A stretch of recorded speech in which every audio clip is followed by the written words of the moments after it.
I was reading. Yes. I was reading chapter 11, Atma, and my question was, if there is no more Janma for a human being, is it in the state of eternity?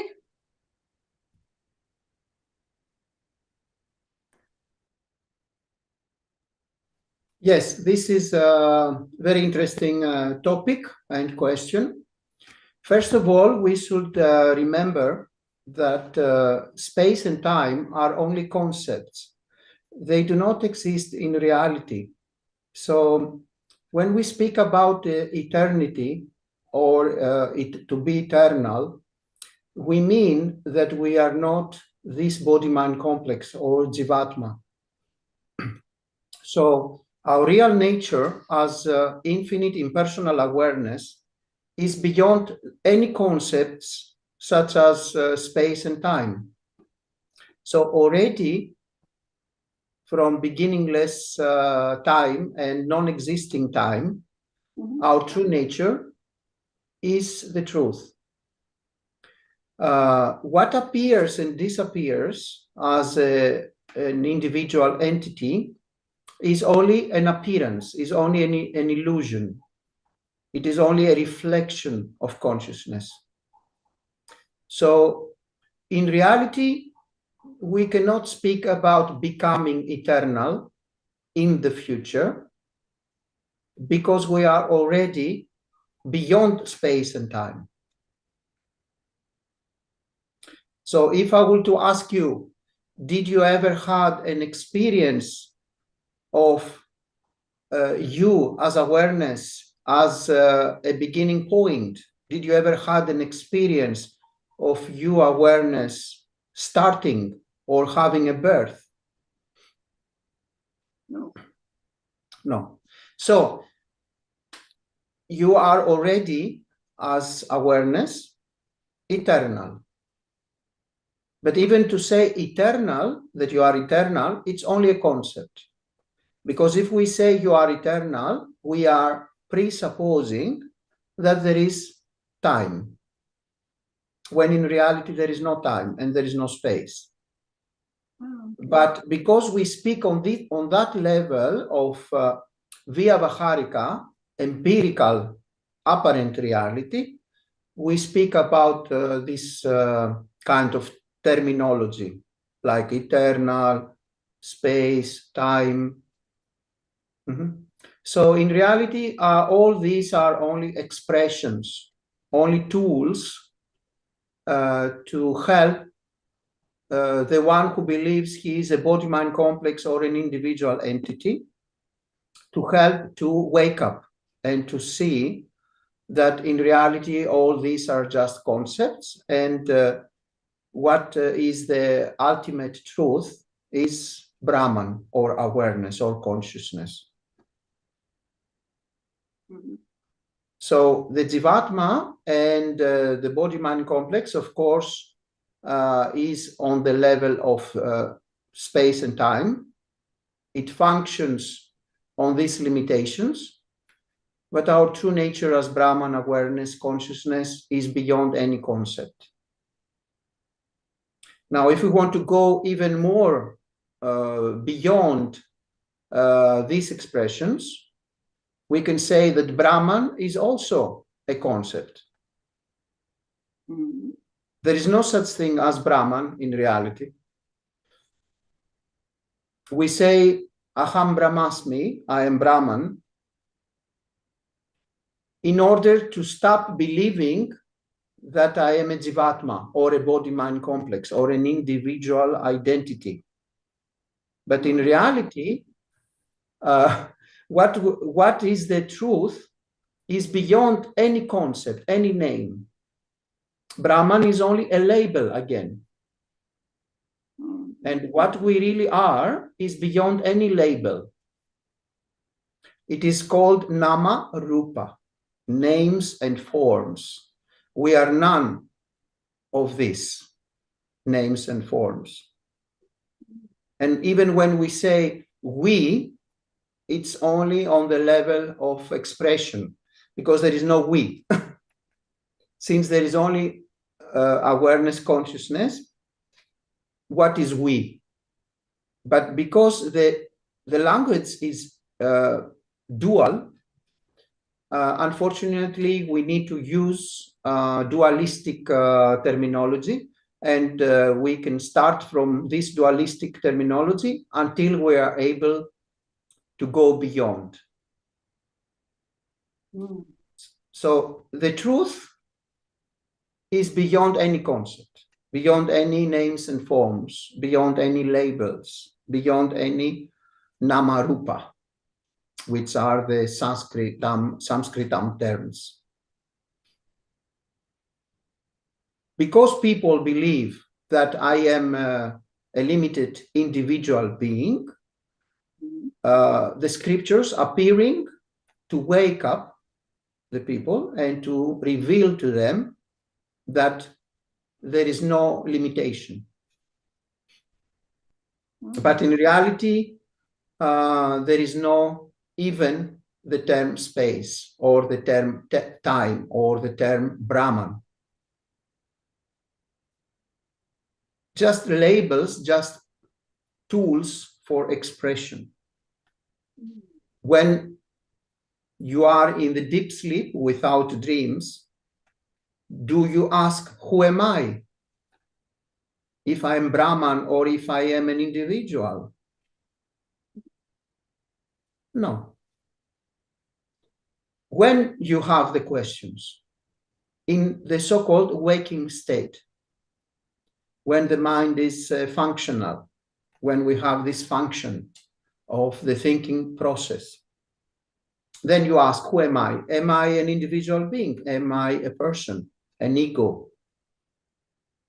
Or I am what the scriptures are saying to me, an infinite, impersonal being, awareness, consciousness, Brahman. It's like you wake up, you go in the mirror and you say your name. I'm a human being, and your name. Do you need to say that every morning in the mirror? No, you don't need to say that. The same when there is the level of maturity of self-realization, moksha, enlightenment, on a permanent basis, we have recognition and conviction that I am an impersonal awareness, consciousness, Brahman. Then there is no need anymore to say Aham Brahmasmi and to chant and to recite and to contemplate on this Mahavakyam. It is a Mahavakyam, Aham Brahmasmi, such as TATTVA Asi, I am that, or I am Brahman, Brahman I am. All these are tools which are meant for awaking on the truth. But when there is this permanent recognition and conviction that I was never a person, I was never an individual entity or a body-mind complex or a jivatma, then there is no need of declaring that I am Brahman, Aham Brahmasmi. There is no need anymore.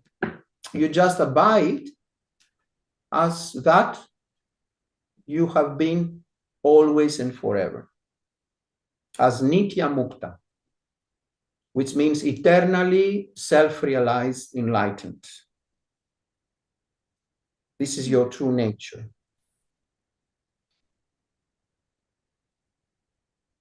Mm-hmm. Okay.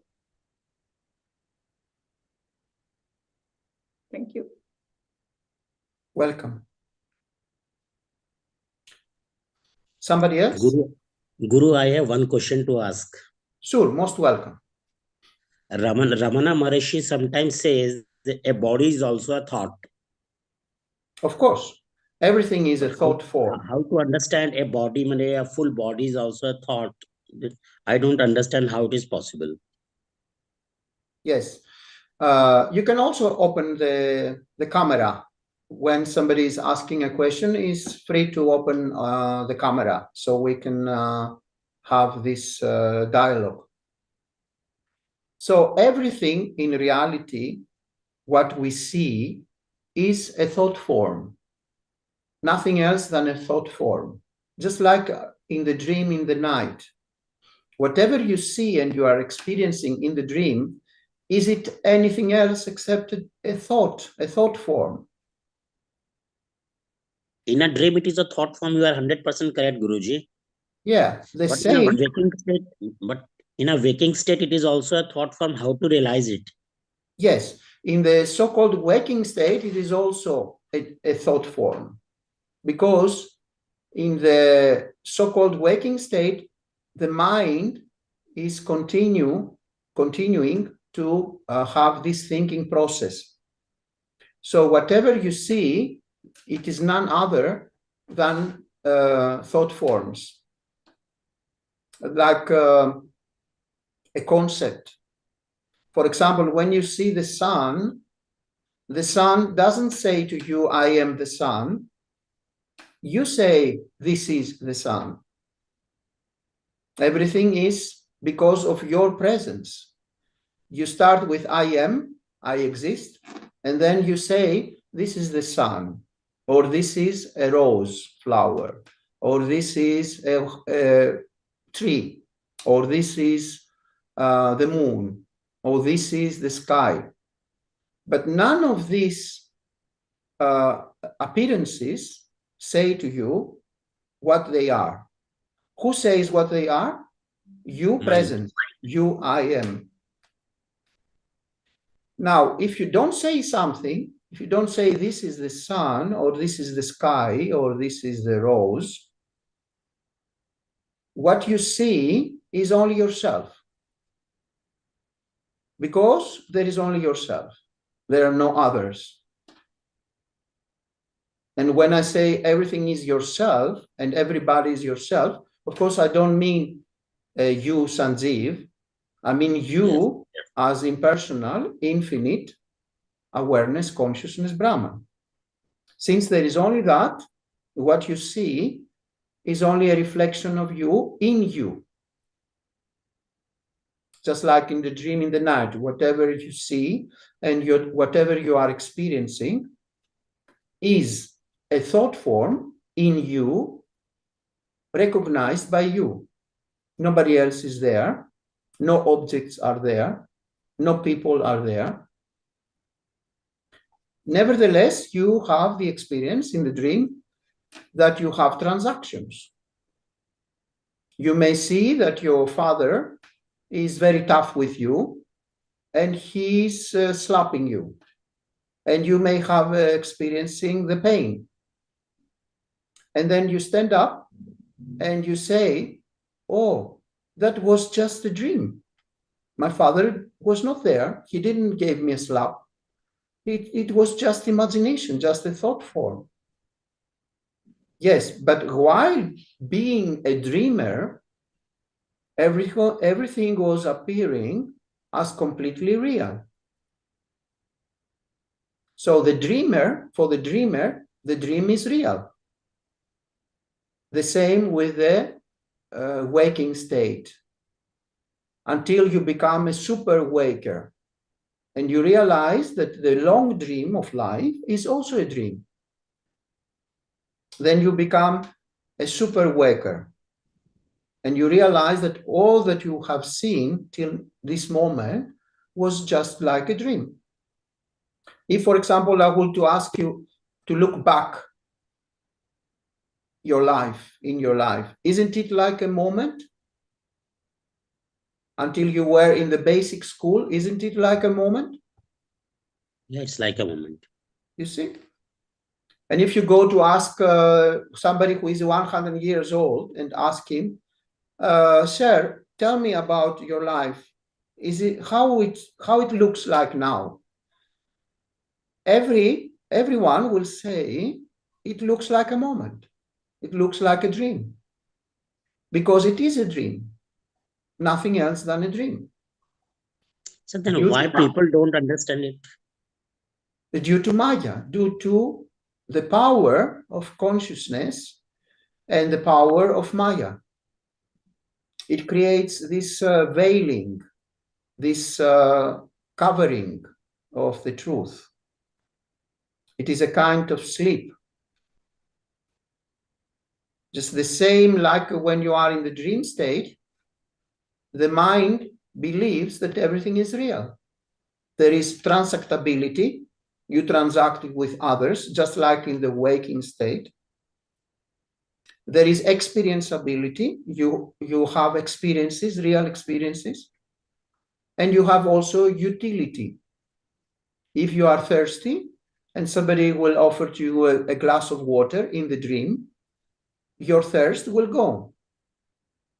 So the same transactability, experienceability, and utility we have in the waking state as well. But does that mean that there is reality there? No. No reality. It No doesn't reality. prove, yes, it doesn't prove the reality. It just proves that really we have appearances. So in Advaita Vedanta, we don't deny or we do not reject that the universe, the Jagrat, appears. We reject its inherent reality. We say that it is borrowed reality from consciousness, from Brahman.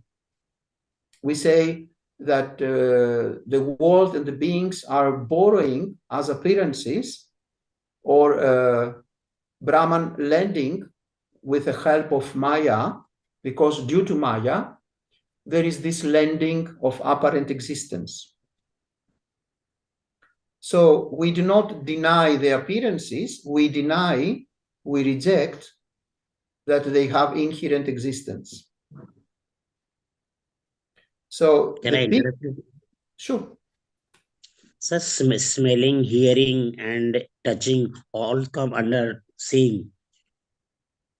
Yes, all the senses are only thought forms, only namarupa, names and forms, only labels, only superimpositions in consciousness. And they Just also come in the mind space. Please repeat. This all happening in the mind space.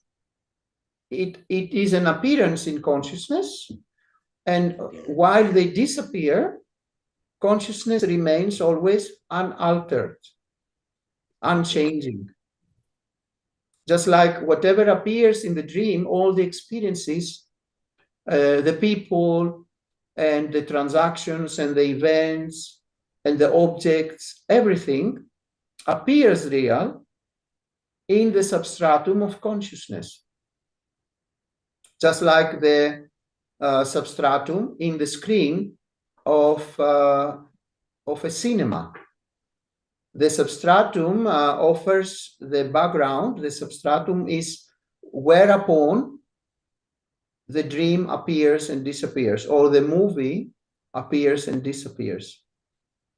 When the movie stops, or when there is a break or a pause for refreshments, do we have any change in the screen of the cinema? It remains the same. Exactly. So the same with consciousness remains always the same, even when Sanjeev is not there. Definitely. No change, no any alteration. Sanjeev is only a protagonist in this movie called The Life Story of Sanjeev. Definitely, Guruji. Yes, and then you look at this movie, and sometimes, just like when you go to the movies and you become very much identified with the protagonist, and you can feel pain, you can feel the suffering of the protagonist, or you can laugh and you can feel happy because of the protagonist is happy in the scenario. Yes. And then when you remember that what you are looking is not something real, but the screen of the cinema, then the identification and the attachment becomes reduced. Then it cannot affect you so much, the scenario. Just the same with the life story of Sanjeev as a protagonist. If Sir, you I want, want to interrupt you. hmm? Sir, all the sense perception happens in the body or in the mind? Yes, the body-mind complex, all the thoughts and all the emotions and all the events and experiences and everything are just like the clouds in the sky. They are just passing by, but the screen or the sky remains completely unchanging. No, it happens in the mind or it happens in the body. Matlab, question is like that. Matlab, where the perception takes place. My sense perception takes place in the body or in the mind. The body is only a projection of the mind. There is no body as a solid body. The mind is what is creating this illusion that the body is solid. In reality, there is no any solidity anywhere in the universe. Even quantum physics, they know that there is no any solidity anywhere. And there is no what we call matter. There is no such thing as matter. It's only a concept. Okay. The So, concept is clear. yes, when somebody says, I'm the body, actually he says I'm an illusion or an imagination or a thought form, because the body does not have any solidity. The body, Now I'm clear. yes, the body consists of molecules, atoms, and subatomic particles. And subatomic particles are none other than energy. And energy is information. And we go back to consciousness. Yeah, it's true. True, Guruji. I am true.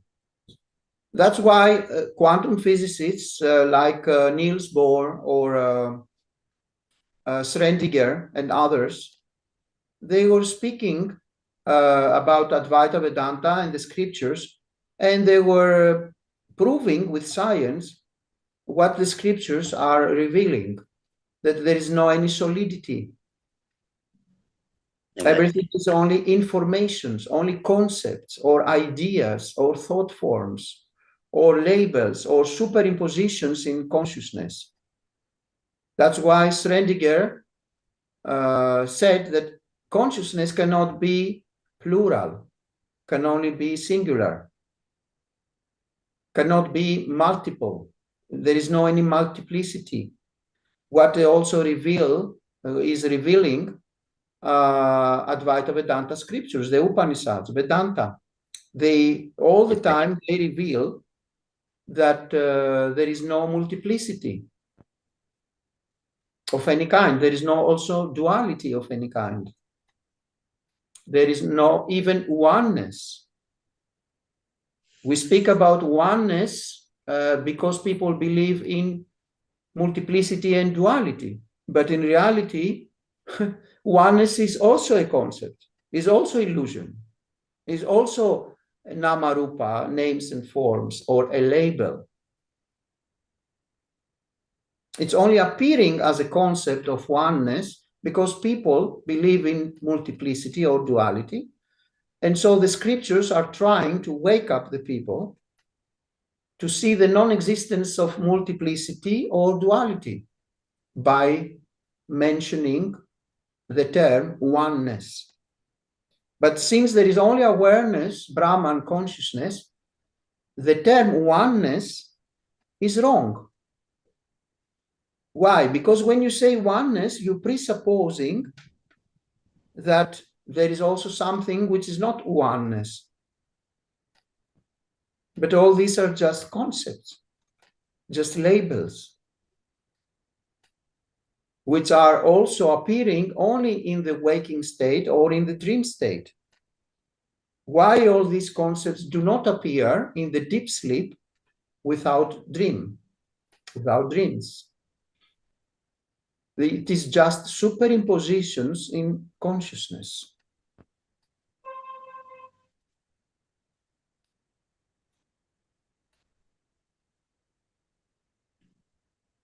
Sir, I want to ask one more question. Sure, welcome. Sensation and perceptions can be regarded as thought form. Is it true? Perceptions require presence and consciousness, isn't it? Okay. Can we have a perception without consciousness, without presence?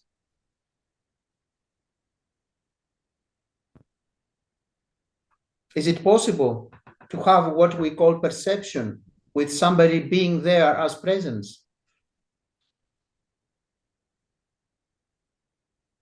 No, perception, I am telling sense perceptions, smelling, hearing, touching, Yes, tasting, this all kind of of this, perception. all of this, all of this. Can All we of this, speak about all of this if there is no presence no, we required? cannot talk. No, No, we we cannot have a talk. requirement, then the requirement is presence, I amness.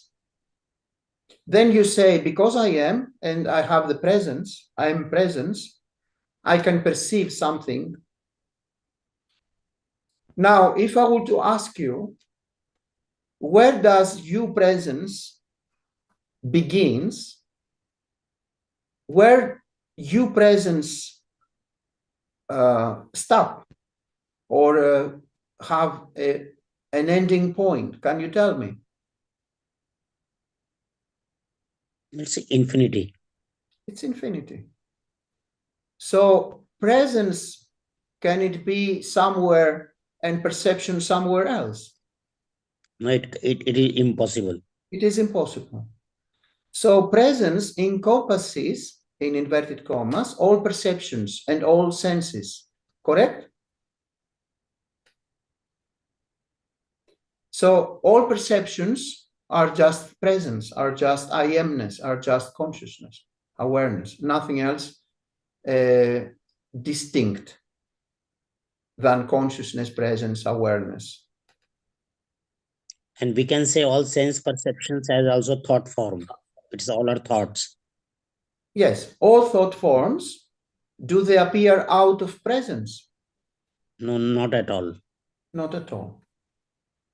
So the stuff of which is made all perceptions and all the senses and all the thought forms, what is the stuff, in inverted commas, if we will be scientists and we would like to see from which stuff all perceptions are made of and all the senses and all thought forms, they are made of consciousness, awareness, presence, Brahman. Yeah, Guruji, So, I am cleared. yes, so there is no any distinction. It's like the waves and the ocean. The waves cannot be apart from the ocean and the water of the ocean. So if Sanjeev say, I am the wave Sanjeev, and there is another wave with the name Satchitananda. But it is only an illusion because there is only the water of the ocean. There are no distinct waves as perceptions, so to speak, as And they can't Sanjeev exist. and Satchitananda. There are no distinct beings or distinct individual entities, one called Sanjeev and another one called Satchitananda. It is only the water which modulates itself or appears as Sanjeev and Satchitananda. But their in inverted commas, essence is the same water, correct?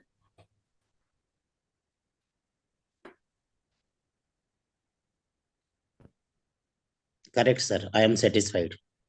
Yes. Another way to put it is, it seems now that there are two individual entities in satsang, in dialogue. One we call Satchitananda and the other one we call Sanjeev.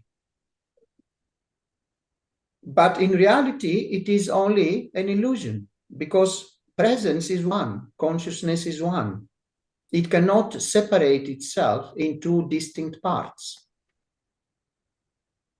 So there are no individual entities here interacting with each other, making a dialogue.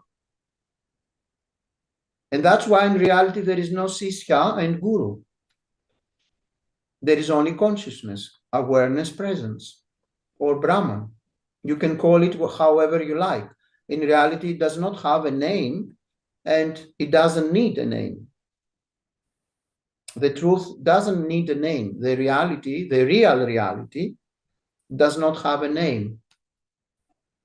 Even when we speak and we say the truth doesn't have a name, the term truth, it's also a concept, a label. The term awareness is also a term, a concept, an illusion. The term Brahman is also an illusion, a term, a label. But because we want to express, we need to use the dualistic language. By definition, the language is dualistic. It is not an Advaita tool. It is a Dvaita tool. It is a dualistic tool. Okay? Okay, sir.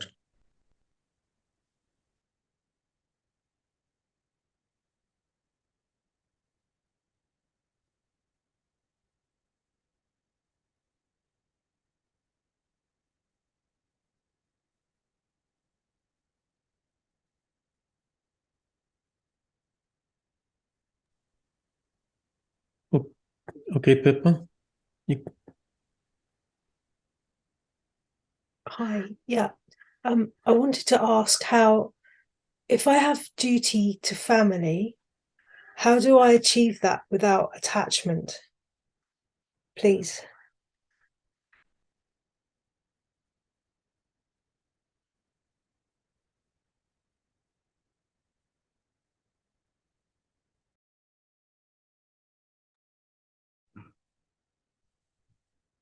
Can you repeat, please? Yes, sorry. If I have a duty to my children, how do I do this without attachment? And is it selfish to want to be alone now they have grown older? No, the scriptures are very, very well expressing that what we have as a prarabdha karma or destiny has to be unfolded, has to be exhausted. So the apparent being called Pipa, the apparent being, this one being, is having a prarabdha karma, destiny. So this destiny has to be unfolded, has to be exhausted. And there is no problem to allow the prarabdha karma to be unfolded. The problem is when you are identifying with the roles, for example, the role of the mother. If you have an identification of this role, then this will create suffering, because suddenly you become a limited being, an individual being, when in reality you are infinite being. You are just making yourself very finite, very limited. And it is a contraction which will bring suffering. It's like you have shoes. What's the number of your shoes? 5. Hmm? 5. 5. Let's say you want to put your feet in 3. What will happen? Squashed, no room. And suffering, isn't it? Yes. So it is the same with what we call psychological suffering, or suffering due to superimposing to ourselves limitation and finitude. Okay, yeah. See, it is impossible to experience the bliss of your true nature and the happiness and peace of your true nature when you believe that you are a finite human being, a limited individual entity. because then you have a lot of problems. You have fear, you have agony, you have stress, you have panic, you have a lot of anxieties, and so on and so forth. Yes. But what about when you see that you are not the wave in the ocean, but you are the entire ocean, the entire water of the ocean? Then you don't feel this limitation. You cannot experience suffering. Suffering is an illusion. It appears due to misconception of your true self, of your true nature. Okay, yeah. It's no problem to allow the role to function as a mother, but the problem comes and it becomes suffering when you say that my true nature is this limited being, this limited role. This is the problem, attachment. And how we deal with attachment? With self-knowledge and with the scriptural study, because the study of the scriptures under the guidance of a competent guru will reveal the truth for us. Thank you. Okay, you're most welcome.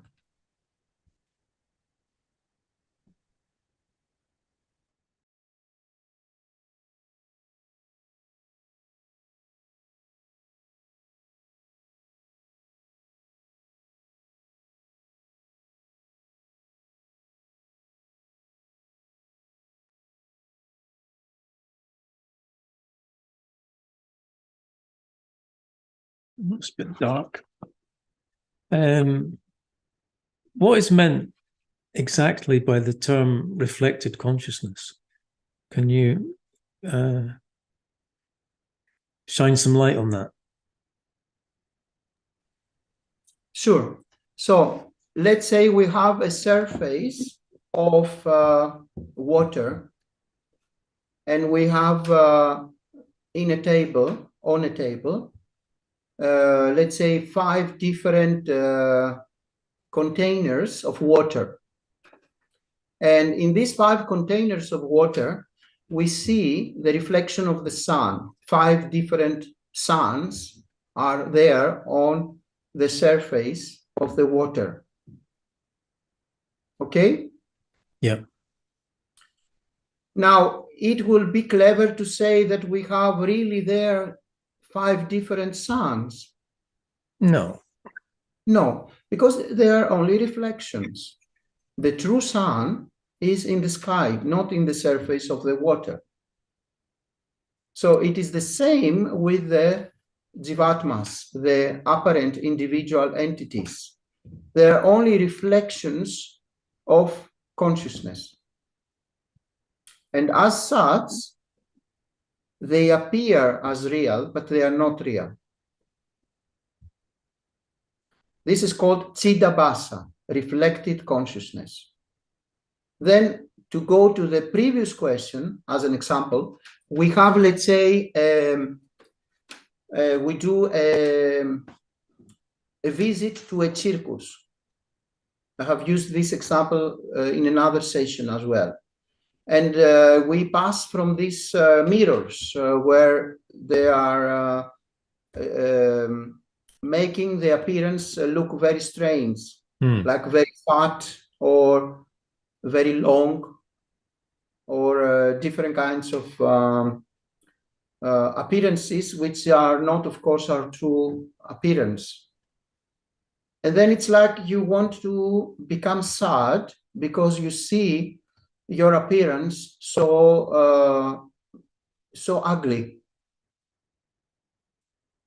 So, but when you know your true appearance, that it is not so fat, but the reflection in the mirror makes it to appear very fat, then can you be sad or angry? No. No, because you know who you are. You know how is the real appearance of your physical body, to call it like this. So it is the same with our true nature, our true self. When after long-term scriptural study and also reflection, and also contemplating on the truth and having self-knowledge, jnanam, like after we did so much Sravanam, Mananam, and Nididhyasanam, under the guidance of a competent guru, we realize who we really are or what we really are. Then, as a result, the knowledge of our true nature or our true self removes the idea of suffering, removes the false belief that I have suffering, when in reality the body-mind complex has suffering. The reflected consciousness can have suffering. Not our true nature, not our true self with capital S. So Advaita Vedanta sorry to interrupt you. So Advaita Vedanta does not remove the appearance of suffering for the reflected consciousness or the human being, the apparent human being or the apparent jivatma or the apparent individual entity. What it removes is the false belief that I have suffering, I have problems. It removes this misapprehension, this false belief system. And then the body-mind complex may have a problem or experiencing a trouble or experiencing a sickness or an accident or the loss of career or the loss of a beloved one. But you can accept it. You can realize that you are not that. You can realize that what you are is what is watching, what is providing the accommodation, the revealing, and the illumining function. Not that you are this body-mind complex who have the problem or who have the suffering. Just like the dream in the night. Because you believe that you are the dreamer who had an accident, you are experiencing pain. But if a guru will come in the dream and say, wake up, you are not this person who had now a traffic accident, or what is watching this body down on the road, then you will not experience suffering. You will know the truth. That the body has the problem, which is only an illusion, which is only a thought form. It is the same with a big dream. The guru appears as your own self, what we call an external guru, is your own self as consciousness, appearing apparently out there, when in reality it is your own self. Why? Because there is only one self with capital S. There are not many selves with capital S. There are not many consciousnesses or awarenesses or Brahmans. There is only one Brahman. And this is what you are. All are just appearances, only a movie, only a theatrical play. That's why in Astavakra Gita, it is mentioned. Everything what you see is only a dream or a show lasting 3 to 5 days. Because it is exactly like that.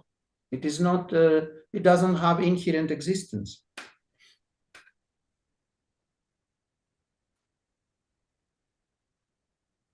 So you see yourself in the mirror. If the mirror is full of dust or dirt, you may believe that you are this dirty face, in the mirror, but you are not. You know that your face is clear. It doesn't have this dirt that there is there upon the surface of the mirror. The same with all the problems in what we call the waking dream, the waking state. But all the states are just states of the mind, just appearances. We are, of course, the we in inverted commas, the substratum, the surface in inverted commas, whereupon everything appears and disappears. But all are just reflections or are appearances on the same stuff in inverted commas, which is consciousness. But if you believe that you are again the wave, Andrew, then you may see another wave which has better scheme or shape or form, and you may want to make love with this wave. And you may believe that, oh, in order for me to be happy or in bliss, I need to make love with this wave. So otherwise, I will not be happy. Otherwise, I will not be fulfilled or in contentment, because I need this wave in my life in order to be happy, in order to be fulfilled. Or you may say, I need to collect a lot of water, which is the symbol of money or wealth, in order for me to feel abundance or complete. When in reality, you are already the entire water of the ocean. But you must know that. If you don't know that and you believe you are just this small wave called Andrew, then always there will be this feeling, this false belief that in order for you to be fulfilled or in contentment, you need more water, or you need another wave to hug or to kiss, and you need more water as money or wealth or possessions. You need the other waves to say that you are a good wave or a successful wave, and so on and so forth. All is just circus, because due to ignorance, to darkness, it appears this circus. It's only a joke, a cosmic joke. It's another example. It can be the cloud in the sky. You may believe you are a cloud and not the sky, but you are the sky. And no matter how many waves they do appear in the sky, no matter how many clouds, they do appear in the sky have no any problem. No matter how many waves they do rise up in the ocean, does the ocean have any problem? No, not at all.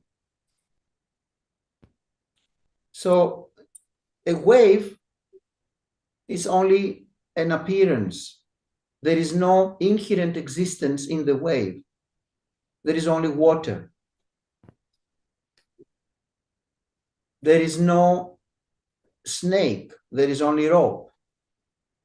Because you walk in the darkness, you may experience suffering, pain, and panic, because suddenly you see, as you walk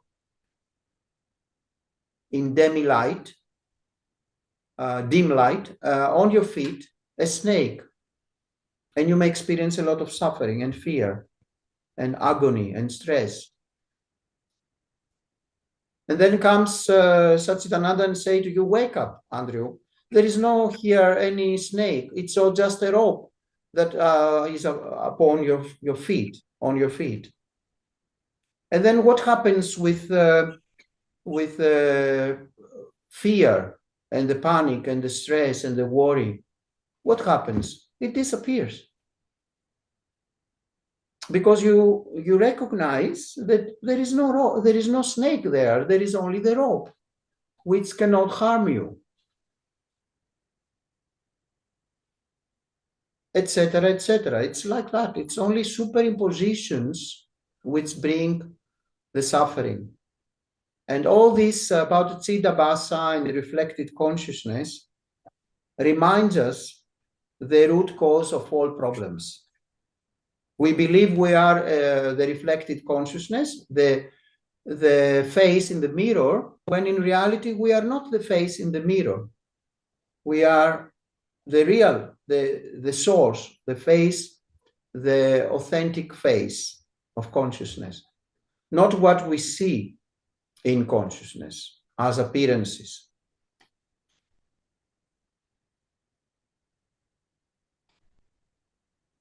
So the reflected consciousness refers to the entire body-mind complex. Yes. And actually, the entire universe is only reflected consciousness. All the apparent objects, all the apparent beings, and the apparent universe or universes are only reflected consciousness. No inherent existence on whatever you see. Only appearances and disappearances. Exactly how is it in the dream? We have only appearances and disappearances where on the substratum of consciousness. So, like, I'm trying to work out exactly what the mind is. So if the body-mind complex is reflected consciousness, then mind is different from consciousness. Like in a dream. No, there is nothing different from consciousness. The mind is just a name for the bundle of thoughts or the thinking process.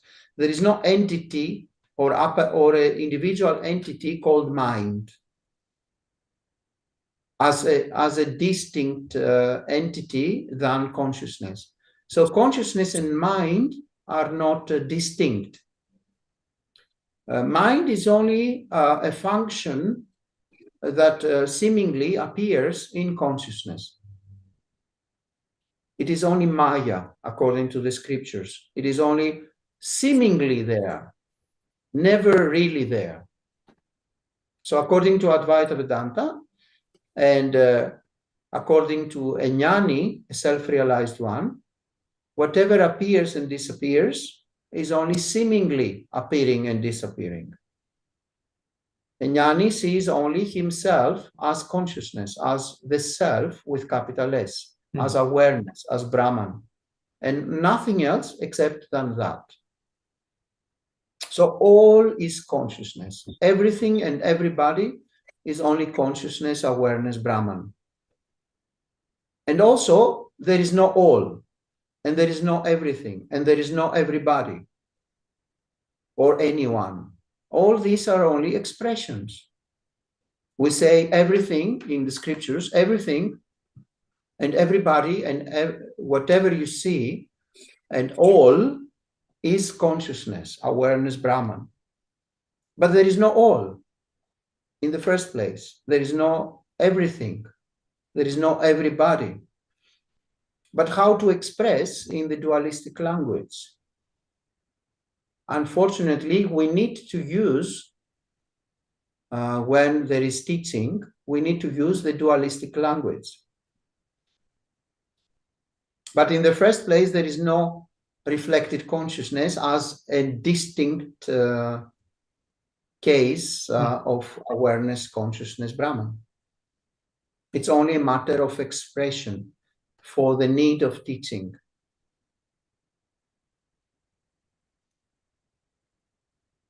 Is it there, the face in the mirror?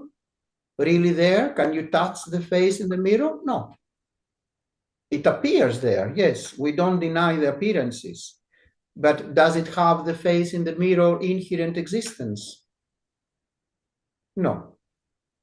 It is borrowing existence, apparent existence from consciousness, from the real face, the source. The same with the reflections of the sun in containers under the sun, containers of liquid or water under the sun.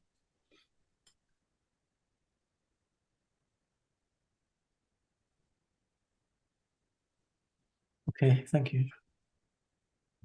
Most welcome.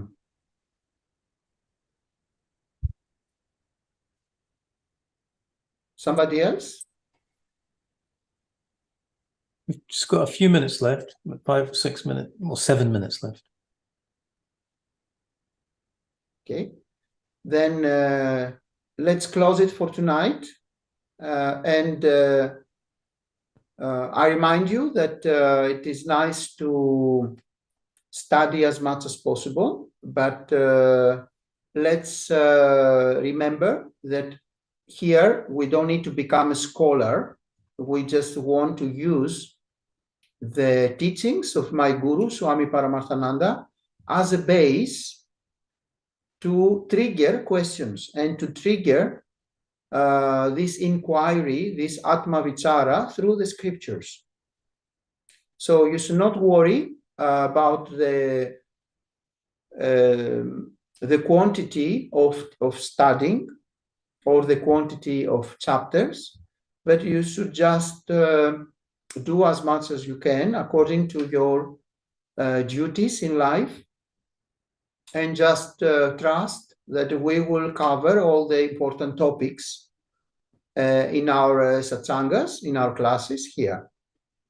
So thank you very much for your participation, and we will see each other again next Wednesday. So namaste. Namaste. Namaste. Thank you very much. Thank you. See you next week, everybody. Thanks for coming.